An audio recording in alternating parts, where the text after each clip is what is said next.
ગઈકાલે રાત્રે 12 વાગે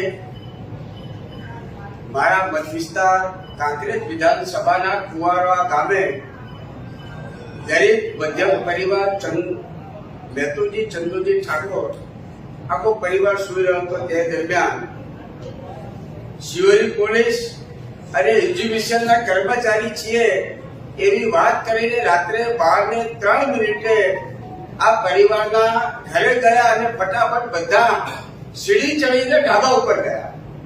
સીડી ચડીને ઢાબા ઉપર ગયા ત્યારે પરિવાર સંભાળો જાગી ગયો, ગભરાઈ ગયો, તરત બહાર નીકળે છે. પોલીસને પૂછે છે કે સાહેબ શું અમારો ગુનો છે, શેના માટે આવ્યા છો? ત્યારે પોલીસ શાંતિથી વાત કરવાની જગ્યાએ ડરાવે છે, ધમકાવે છે. ફરી એક અમારે ભારતીય દીકરી છે જે હસ્તકલાનું કામ કરી પોતાના પરિવારનું ગુજરાન ચલાવે છે, એ ફરી વાત કરે છે સાહેબ અમારી કોઈ ગુનાહિત પ્રવૃત્તિ હોય તો તમારા ધ્યાનમાં આવ્યું તમને કહો તો અમે તમને મદદ કરીએ. એ દીકરી સાથે ગેરવર્તન કરી અને વિભત્સ વાત કરે છે ત્યારે એ દીકરી એમ કહે છે કે માન્ય સાહેબ હું તમારું સન્માન કરું છું, પરંતુ જે રીતે 12 વાગે તમે અમારા ઘરમાં આવ્યા છો તમને કોઈ બી નથી પ્રવૃત્તિ કરતા કે અમે વીજ ચોરી કરતા પણ તમને કઈ મળ્યું નથી, આનો તમે કઈ જવાબ આપો નહીં તો હું લાઈવ વિડીયો કરીશ. લાઈવ વિડીયો ચાલુ કરે છે ત્યારે આખું પોલીસ સ્ટાફ અને એક્ઝિબિશન ત્યાંથી ફટાફટ નીકળી જાય છે. મારે આ મીડિયાના માધ્યમથી આજે ગૃહ વિભાગનો ચર્ચા પણ ચાલી રહી છે.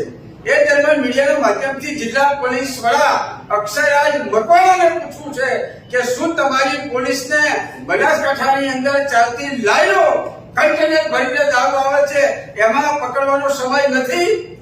મારા મત વિસ્તાર થરા અને શિરોડની અંદર ખુલ્લે આમ દારૂ વેચાય છે એ તમારી જોડે માહિતી નથી? આવા નિર્દોષ ગરીબ પરિવારોને ડરાવવા ધમકાવવાનું આ કૃત્ય જે પોલીસ કરી રહી છે અને વખોડી કાઢું છું.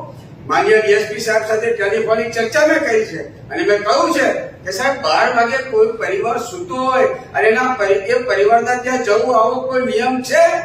ડીએસપી કહે છે ના સાહેબ આવો નિયમ નથી, પરંતુ હું આ બાબતની યોગ્ય તપાસ કરીશ. હું ડીએસપી સાહેબ ને વાત પણ કરી છે અને આ બાબતથી આવનાર જે કોઈ પોલીસ પરિવાર મિત્રો કોન્સ્ટેબલ, હેડ કોન્સ્ટેબલ કે પીએસઆઈ હોય, એક્ઝિબિશનના કર્મચારી હોય એમને આ બાબતનો કાં તો ખુલાસો કરવો પડશે, અન્યથા મારે આ પરિવારના રક્ષણ માટે થઈ અને એના ઘર સાથે બેસવાની તૈયારી કરવાની પડશે.